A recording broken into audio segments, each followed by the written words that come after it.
శ్రీమాత్రే నమ. జై గురు దత్తాత్రేయ. ఈ వీడియోలో మనం మే 17వ తారీఖున మీనరాశిలో సంచరిస్తున్న శని భగవానుడు రేవతి నక్షత్రం మీదకి మారడం జరిగింది. అంటే రేవతి నక్షత్రం అన్నది శని భగవానుని యొక్క జన్మ నక్షత్రం. తన జన్మ నక్షత్రం మీదకి శని భగవానుడు ప్రయాణిస్తూ ఇంచుమించుగా ఇంకా రేవతి తర్వాత ఇంకా మనకి మేషరాశిలోకి శని భగవానుడు వెళ్ళడం జరుగుతుంది. 2వ తారీఖు జూన్ నెల 2027వ సంవత్సరం దాకా కూడా మరి శని భగవానుడు రేవతి నక్షత్రం మీద సంచరిస్తూ అదే నక్షత్రం మీద వక్రగమనం పొంది మళ్ళా కొద్ది రోజులు ఉత్తరాభాద్ర నక్షత్రం మీదకి వచ్చి మళ్ళా రేవతికి వచ్చి ఇంక డైరెక్ట్గా జూన్ 2వ తారీఖున మేషరాశిలోకి ప్రవేశించడం జరుగుతుంది. సో ఏదైనా రేవతి నక్షత్రం అన్నది బుధుని ఆధిపత్యంలో ఉన్నటువంటి నక్షత్రం. శని భగవానుడికి బుధుడు మిత్రగ్రహం అవటం వల్ల మరి ఆ మిత్రుడి నక్షత్రం మీద ప్రవేశించినటువంటి శని భగవానుడు ఏ ఏ రాశుల వారికి ఎటువంటి ప్రభావాన్ని చూపడం జరుగుతుంది అన్న విషయాన్ని మనం ఈ వీడియోలో పరిశీలించడం జరుగుతుంది. ధనుస్సు రాశి వారికి చతుర్థ స్థానంలో సంచరిస్తున్నటువంటి శని భగవానుడు రేవతి నక్షత్రం మీదకి మారిన సందర్భంగా మరి ఎటువంటి ఫలితాలు ధనుసు రాశి వారు ఎదుర్కోబోతున్నారు అన్న విషయాన్ని పరిశీలిద్దాం. ఏదైనా ఒక గ్రహం ఒక రాశిలో ప్రవేశించినప్పుడు ఆ రాశ్యాధిపతి ఫలితాలు ఇవ్వడం జరుగుతూ ఉంటుంది. అలాగే ఏ నక్షత్రం మీద సంచరిస్తుందో ఆ నక్షత్ర ఫలితాలు కూడా ఇవ్వడం జరుగుతూ ఉంటుంది. ప్రస్తుతం బుధుని యొక్క నక్షత్రం అయినటువంటి రేవతి మీదకి మారిన సందర్భంగా మరి బుధుడి యొక్క ఫలితాలు అంటే బుధుని యొక్క రాశులు మిథునం కన్యా ఫలితాలు కొంతవరకు మీకు ఇవ్వడం జరుగుతూ ఉంటుంది.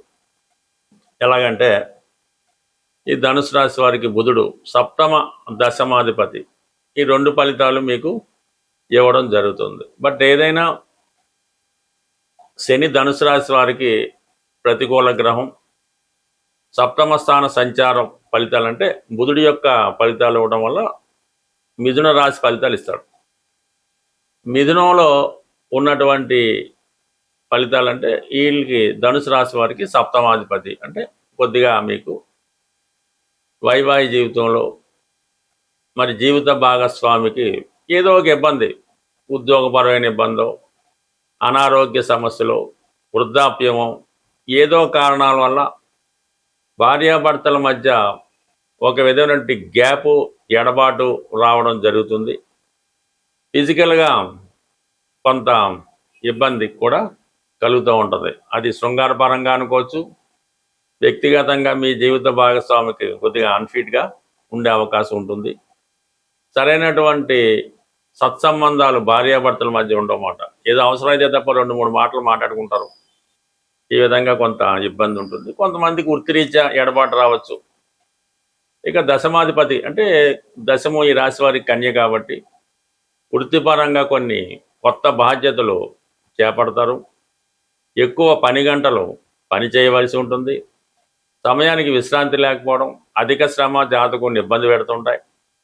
సడన్గా ఉద్యోగం మారడం కానీ మానివేయడం కానీ తాత్కాలికంగా విరమించడం కూడా జరగవచ్చు. ఎందుకంటే శని రాశి వారికి తృతీయాధిపతి, దశమభావ ఫలితాలు అంటే ఉద్యోగంలో గ్యాప్ రావడం కూడా జరుగుతూ ఉండదు. అంటే ఎక్కువ క్రమశిక్షణతో విధి నిర్వహించిన వాళ్ళకి కొంత పాజిటివ్ రిజల్ట్ రావచ్చు. కేర్లెస్గా వదిలేస్తున్న వారికి అది పూర్తిగా ఇబ్బందులు కూడా కలగచ్చు.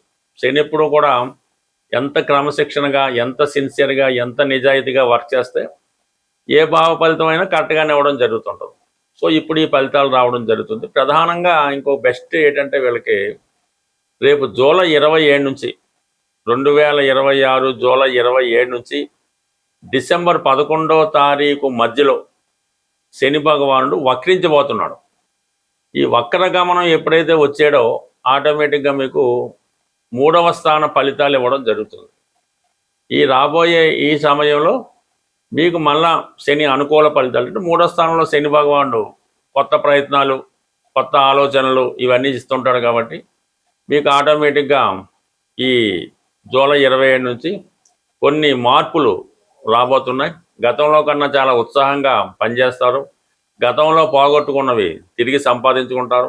ఆటోమేటిక్గా ఇది మీకు అనుకూలమైనటువంటి సమయం. ఇది జూన్ 2వ తారీఖు అంటే 2027 జూన్ 2వ తారీఖు దాకా కూడా ఈ అర్ధాష్టమ శని ఫలితాలు మనకి కంటిన్యూ అవుతాయి.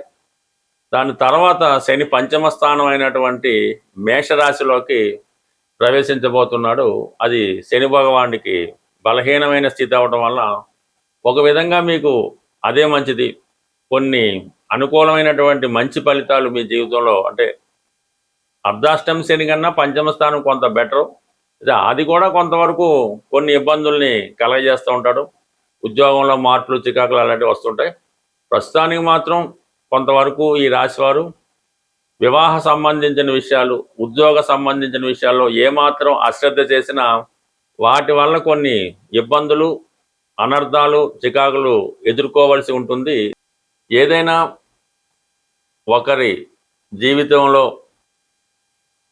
వ్యాపారమా, ఉద్యోగమా, అతను ఏ విధంగా ధనాన్ని సంపాదిస్తాడు అన్నది శని భగవానుని యొక్క స్థితి బట్టి ఆధారపడి ఉంటుంది. కర్మకారకుడు కాబట్టి మన కర్మని నిర్దేశించడం జరుగుతుంది. అలాగే ఆయుష్కారకుడుగా ఈ భూమి మీద జాతకుడు ఎంతవరకు ఈ శరీరంతో ఉండడం జరుగుతుంది అన్నది కూడా శని భగవానుడు నిర్ణయించడం జరుగుతుంది.